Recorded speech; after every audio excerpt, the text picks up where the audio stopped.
Bueno, muy buenas tardes para todos. Mi nombre es Juan Sánchez. Trabajo para la Organización de las Naciones Unidas para la Agricultura y la Alimentación.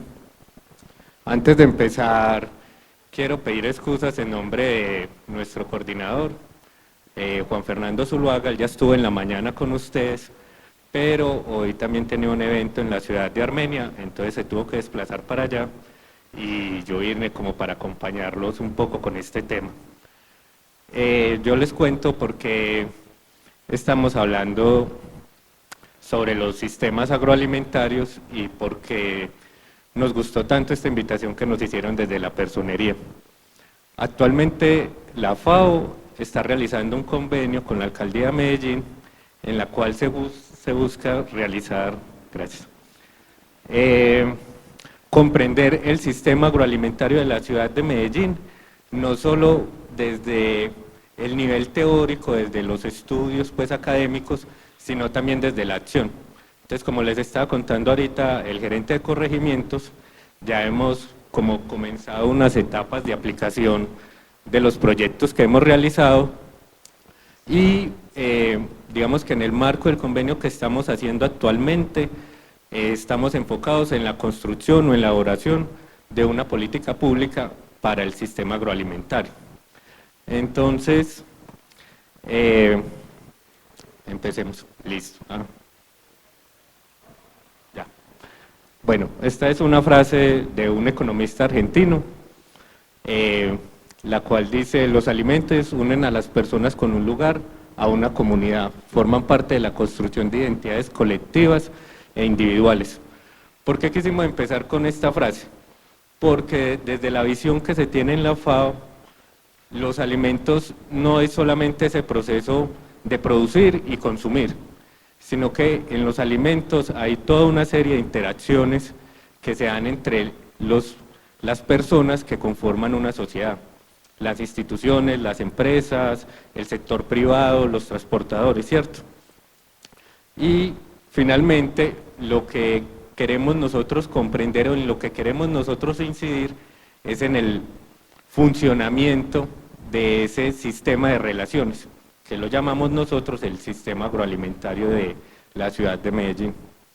El diagnóstico, algunos datos pues generales, ¿cierto? En cuanto al índice multidimensional de condiciones de vida, la brecha que hay actualmente en la ciudad de Medellín entre la zona urbana y la zona rural es del 7.18%. Como para darle un contexto, esta brecha se ha venido cerrando en los últimos 6 años. Antes estábamos alrededor del 8.7, ya estamos en el 7.18. Esta es una reducción muy importante si lo comparamos, por ejemplo, con el promedio nacional, en el que la brecha llega a superar para algunos departamentos hasta el 20%. En cuanto a la informalidad de la tenencia de la tierra, unos cálculos pues de unos estudios, diferentes estudios que vimos por ahí, es aproximadamente el 70% en la zona rural, ¿cierto? O sea, no estamos hablando de un pueblo retirado de Antioquia o en La Guajira, estamos hablando de la ciudad de Medellín con toda su institucionalidad, con toda la fortaleza que tiene, y nos encontramos con este dato. Hay una informalidad en el 70% de la propiedad. En cuanto a la infraestructura productiva y el equipamiento social, también todos conocemos pues que hay algunas deficiencias, aunque cuando uno revisa el histórico pues va viendo que hay una mejora sustancial en todos los indicadores. Y algo muy relacionado con el tema de la infraestructura tiene que ver con los mecanismos de inversión pública, porque mucha corresponde a no solo intereses políticos, sino que, por ejemplo, depende de la densidad poblacional. Entonces, en los corregimientos es donde es más baja esa densidad y, por lo tanto, los niveles de inversión o de presupuesto asignado a los corregimientos es mucho más bajo. Que los corregimientos tienen, digamos, unas condiciones de vida muy similares a comunas como la de Popular o Santa Cruz y todo eso. Pero en estas comunas se tiene, al tener mayor población, también se tiene mayor inversión pública. Mientras que los corregimientos, la inversión pública entonces disminuye eso. ¿Qué es entonces lo que se requiere para mejorar, digamos, en en términos de presencia institucional o de inversión pública, es trabajar articuladamente, lo que ahorita estaba mencionando el gerente. No se puede seguir trabajando con programas o acciones aisladas, sino que se tienen que generar proyectos de desarrollo integral, o sea, como paquetes completos para las familias que no solo sean más eficientes en términos económicos, sino en términos sociales. Pero ahorita voy a profundizar más sobre el tema.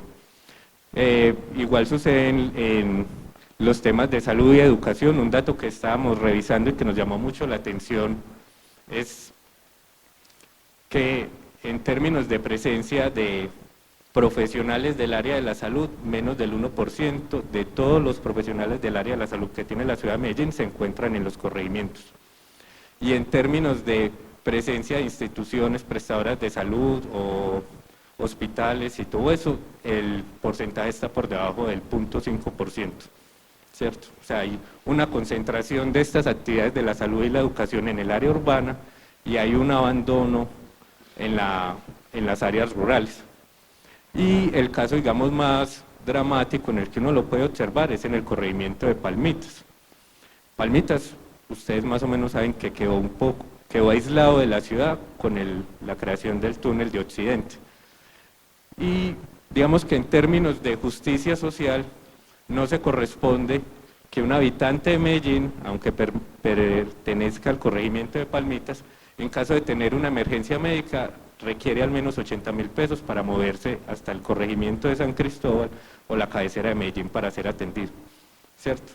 Entonces, pero esto entonces no es un problema solo de las dependencias que trabajan con el tema de la salud o de las comunidades rurales, no, esto es un problema de Estado y de sociedad, al cual todos tenemos que participar y buscar mecanismos de solución, ¿cierto?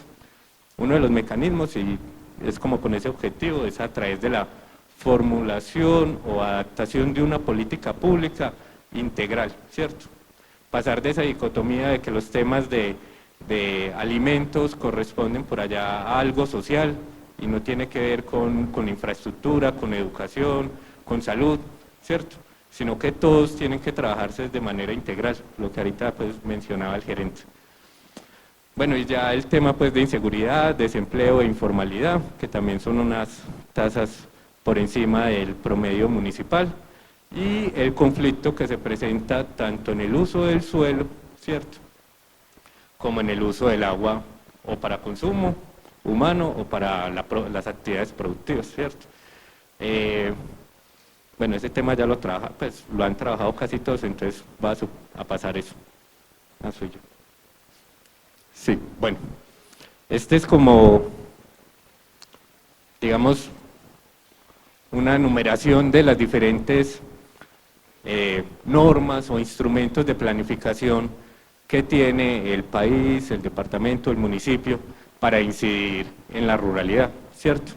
Entonces encontramos específicamente para los temas de seguridad alimentaria, soberanía alimentaria o de los sistemas agroalimentarios, ¿cierto? Entonces encontramos la Política Nacional de Seguridad Alimentaria, encontramos la Política Pública de Desarrollo Rural de Medellín, que es el decreto 819, encontramos también el nuevo decreto para la conformación de los consejos municipales de desarrollo rural, que ya acá en Medellín creo que ya está en funcionamiento, ¿cierto? Sí, el de Medellín ya está en funcionamiento. Tenemos la ley 1876, que responde al Sistema Nacional de Innovación Agropecuaria y en el que básicamente hay, digamos, unos cambios en la prestación de los servicios de la UMATA. Y otras leyes que también tienen incidencia, que están relacionadas con todo el tema de posconflicto.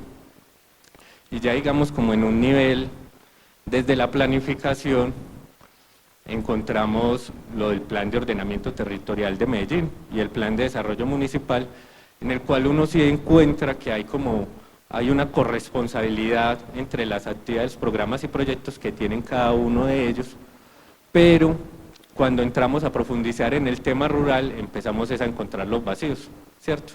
Porque lo rural casi siempre se está trabajando, es como si no fuera parte de las zonas urbanas o como si ellos fueran otro tipo de población. No se les da una visión de que ellos son parte de la ciudad, una parte muy importante porque es una parte en la cual encontramos, por ejemplo, prestación de servicios ambientales, recursos naturales, son, digamos, proveedores de alimentos. Ahorita hablamos de datos pues, sobre cuál es la cantidad en la que se refleja esto. Y hay otra serie de instrumentos o de documentos, no sé cuál es la palabra correcta, como el Plan de Desarrollo Rural Sostenible, un ejercicio que se hizo en 2010 y 2011, en el que se pretendía dar como unas directrices generales sobre cómo debería lograrse ese desarrollo rural en la ciudad de Medellín, pero está como abandonado. Cuando uno revisa, entonces ya el plan de ordenamiento y el plan de desarrollo no encuentra una corresponsabilidad con ese primer ejercicio. Y con los planes corregimentales estaban desactualizados, ¿cierto? En este momento están en un proceso de actualización y lo que se busca es que ya haya una mayor articulación, no solo con el plan de desarrollo municipal, sino con el plan de ordenamiento territorial y un nuevo instrumento que surge ahora, que es el Distrito Rural Campesino. Entonces, el Distrito Rural ahora se nos presenta como esa oportunidad en la cual se pueden lograr una gestión y una planificación de esas áreas rurales que tiene Medellín, ¿cierto? En estos momentos, hasta donde tengo entendido, está en una fase de formulación. Entonces, es como esa primera oportunidad para tratar de lograr esta articulación entre todo este conjunto de normativas, que no es solamente un problema del nivel local, no, es un problema de nivel nacional. Uno muchas veces encuentra en las políticas de las áreas protegidas o las zonas de reserva forestal unas intenciones, unos objetivos, unas declaratorias, que cuando revisamos los planes de las políticas públicas del Ministerio de Agricultura, entran en contravía, o sea, no hay una conversación entre esas dos dimensiones. Y si ya lo miramos en el tema puramente competitivo o económico, nuevamente encontramos una contradicción, o sea, no hay una conversación en todas las instancias, tanto del nivel nacional como del nivel local. Y aquí lo que les quería mostrar es cómo se va viendo reflejada esa desarticulación. Estas bolitas las podemos pensar que son dependencias de la Alcaldía de Medellín o que son políticas públicas locales o nacionales. Cuando les preguntamos, ¿usted sabe que existe esa otra política? Ustedes nos dicen, sí, yo sé que existe. Pero si les preguntamos, ¿ustedes trabajan en conjunto? ¿Tienen acciones? ¿Hay un momento de empalme, de conversación y todo eso? Lo que vamos viendo es que cada vez es más desarticulado, ¿cierto? Entonces pasamos de, ¿usted sabe que existe el otro? Sí, yo sé que existe el otro, pero usted trabaja en conjunto con él, entonces ya vemos cómo empieza a generarse esa dispersión. ¿Y en qué termina esa dispersión de acciones o de dependencias? En que parece que aquí no habláramos de un desarrollo rural, sino como de los temas ambientales son versus los temas sociales, son versus los temas económicos. Sucede muchas veces que se adelantan acciones donde se puso de acuerdo un funcionario o una dependencia con la comunidad para trabajar en un tema, en unas huertas productivas, ¿cierto? Para generación de empleo, para transformación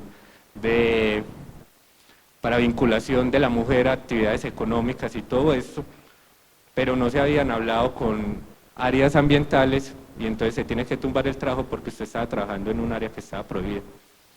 Ese tipo de situaciones son las que hay que evitar para lograr una política pública adecuada. Entonces, lo que nos tenemos que preguntar es cuál es la manera adecuada en la que se tienen que articular todas esas acciones, programas y planes y cómo fortalecer el papel de las comunidades en la planeación y en la acción sobre su territorio. La propuesta que tenemos desde la FAO es que este tipo de respuestas se pueden lograr a través de la comprensión del sistema agroalimentario de la ciudad de Medellín.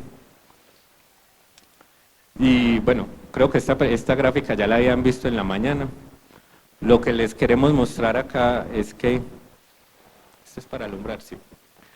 Cuando hablamos sobre todo de políticas de seguridad alimentaria, casi siempre trabajamos en este escenario, en el escenario de el consumo responsable, que se tengan productos con alta calidad, pues con adecuados niveles de calidad, que sean nutritivos y todo eso.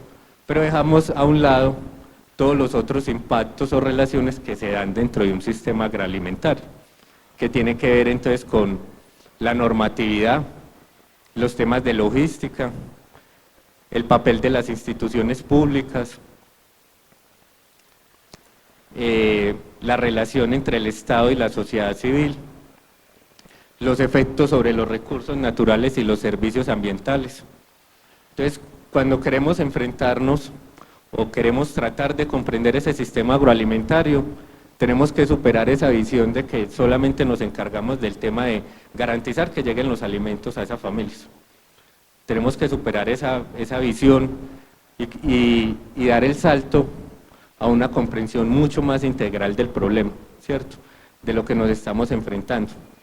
Y algo que también se debe retomar, y es que el sistema agroalimentario hace parte de los bienes públicos, ¿cierto? No queremos decir con esto que el Estado tiene que entrar a determinar precios, cuotas de producción o ese tipo pues, de sistemas, digamos, socialistas o de alta intervención del Estado. No, lo que nosotros queremos hacer el llamado es que el Estado tiene que entrar como un regulador o un potencializador de aquellas cosas en las que tenemos ventajas. Y en aquellas partes donde hay que hacer correcciones porque están presentando condiciones de injusticia social o injusticia productiva, el Estado también debe intervenir. Una herramienta para hacer intervención es el diseño de una política pública. Pero entonces esa política pública no puede estar encaminada solamente al tema de la seguridad alimentaria, sino es una política pública integral, casi que de desarrollo rural, que nos permita entonces dar una visión completa y de largo plazo. Por eso nosotros hacemos mucho el llamado al tema de la planificación del territorio y por eso ahora que el municipio de Medellín está en la formulación del distrito rural campesino, esa es la oportunidad para empezar a incorporar todo este conjunto de elementos.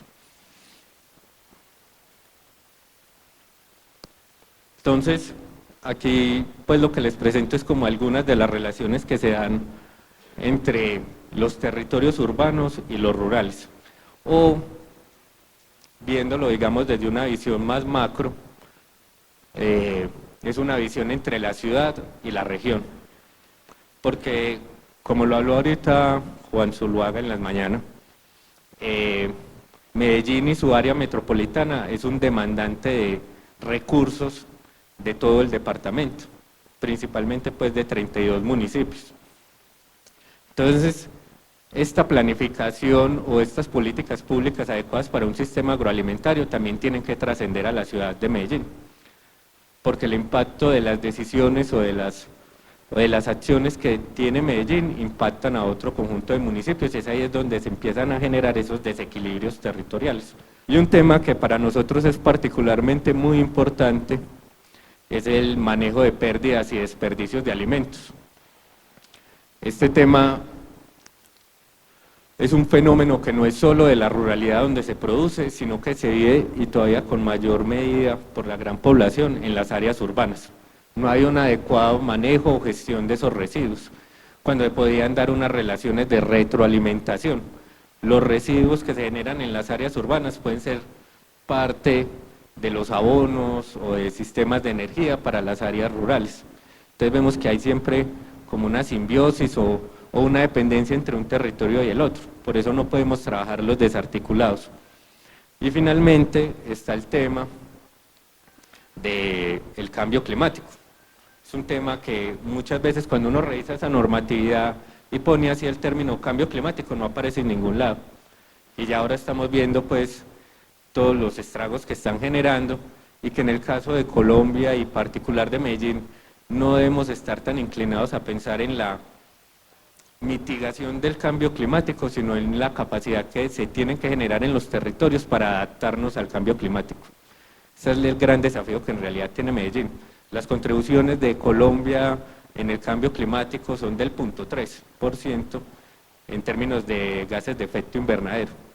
Entonces uno lo que puede decir es que Colombia, logrando los mejores niveles de eficiencia, su contribución a disminuir los efectos del cambio climático a nivel mundial son prácticamente nulos. Pero los efectos que podemos vivir por las altas temporadas de sequía o de inundación, pues de precipitación o de lluvias, y todo eso sí nos hace muy vulnerables. Y estamos dentro de los 10 países más vulnerables que tiene el territorio. Entonces es ahí donde también hay un llamado de atención, porque en ninguna parte, a pesar de cómo lo estamos viviendo, de todos los llamados que se hacen desde organizaciones internacionales, desde la misma, desde el mismo gobierno nacional y local, cuando entramos a buscar la normatividad no vemos como que hay una preocupación alrededor de eso. Y parece que el tema del cambio climático fuera ajeno al conflicto o a los problemas que se dan entre lo urbano y lo rural o entre la ciudad y la región. Entonces, otro de los elementos que nosotros llamamos a destacar y que deben hacer parte de la formulación de una política pública adecuada es la incorporación del cambio climático. Pero, ¿qué se está haciendo ahora, cierto? ¿O qué oportunidades encontramos ahora? La ciudad de Medellín, en 2016, firmó el Pacto de Milán. El Pacto de Milán es un acuerdo entre más de 60 países y más de 123 ciudades metropolitanas o ciudades intermedias, en las cuales adquieren unos compromisos para lograr un manejo adecuado o eficiente o equitativo o justo del sistema agroalimentario. ¿Qué es la ventaja o por qué es bueno que Medellín haya hecho parte del Pacto de Milán? Porque eso nos permite conocer qué están haciendo otras ciudades, recibir las experiencias de ellos, también contribuir con las experiencias que ha tenido la ciudad de Medellín, y ya nos da un marco o nos muestra la preocupación que hay a nivel internacional con las desigualdades territoriales que se están presentando en lo que tiene que ver a los sistemas agroalimentarios. Y también hay una oportunidad en que actualmente la alcaldía de Medellín ha decidido o actualizar o modificar o establecer una nueva política municipal de seguridad y soberanía alimentaria. La discusión no es tanto en estos conceptos si es seguridad o si es soberanía, sino en sí podemos lograr los mecanismos adecuados para lograr que el sistema agroalimentario haga que todos los actores que pertenezcan a él puedan tener un desarrollo. Pues el desarrollo no es una meta, es como ese sueño constante en el que nos estamos moviendo. Lo que se nos presenta es esta nueva oportunidad. Y como ya les habló ahorita pues el gerente, es la promoción de circuitos cortos de comercialización. Básicamente lo que busca un circuito corto es que dentro de todos esos actores del sistema agroalimentario, el más débil en la cadena es el productor, ¿cierto? Entonces, lo que queremos no es eliminar a los intermediarios, no hay que satanizar al intermediario, pensar que es el que está perjudicando todo el sistema y por eso los productores no ganan y por eso a nosotros nos llega tan caro los alimentos, no. Lo que tenemos que buscar es cómo lograr o qué espacio generar para que haya un mayor encuentro entre los productores y los comerciantes. Pero eso no es solo un papel del Estado, de la institucionalidad, eso también requiere que nosotros como consumidores valoremos esos productos que se están generando en nuestro territorio, que cuando consumamos algo sepamos de dónde es, cómo se logró, a quién se lo debemos, por qué pasó, cuál fue el proceso para que esto llegara a nuestra mesa. Eso no es una parte que se logra porque la alcaldía genera el nuevo programa, sino que eso se logra a través de organizaciones de la sociedad civil, de la comunidad como un todo. Y indudablemente tenemos el tema de la gobernanza y de los bienes públicos. Y para terminar, es que hay que lograr una promoción de la organización comunitaria. Porque muchas veces lo que está sucediendo es que se concentran todas las actividades, o cuando un funcionario sale a buscar, ¿con quién puedo trabajar esto? Siempre aparecen los mismos 2 o 3 líderes, que muchas veces pueden ser líderes positivos o pueden ser líderes negativos, que obedecen a una cuestión política, entonces es que a mí no me gusta ese alcalde o no me gusta ese secretario, y aunque el programa o el proyecto sea bueno y tenga las mejores intenciones, yo lo voy a bloquear porque me cae mal. Pero esos liderazgos negativos también tienen otro efecto, y es que no dejan surgir nuevos liderazgos. Esa población joven, entonces decimos, los jóvenes no se vinculan, pero cuando vamos a trabajar, trabajamos siempre con los mismos personas de la segunda y la tercera edad, es que no sé cómo se le dice, al adulto contemporáneo o así. ¿Ah? No, ese es el adulto mayor y el que está entre nosotros los jóvenes y el mayor. Bueno, el adulto. Ah, bueno, sí, eso. Listo. Es, por ahí hay varios jóvenes. ¿Mm? Bueno, entonces miremos que la formulación de una política pública para el sistema agroalimentario no es un problema de la alcaldía y de cómo hacemos esos documentos y si queda bonito, si lo validan en el consejo, sino que si no logramos una integración de todos los actores que hacemos parte de ese sistema, todo termina siendo en el mismo papel, ¿cierto? Algunos elementos que se deben de tener en cuenta o que se considera desde la FAO es necesario para la formulación de una adecuada política pública para los sistemas agroalimentarios, no solo de Medellín, sino de Medellín en el marco o en el contexto de la ciudad-región. Sin olvidar esa población rural que cada vez parece tenemos más olvidada o que no está recibiendo los mismos beneficios que se reciben desde la urbanidad, con todos los problemas que hay en la urbanidad que todos conocemos. Muchas gracias.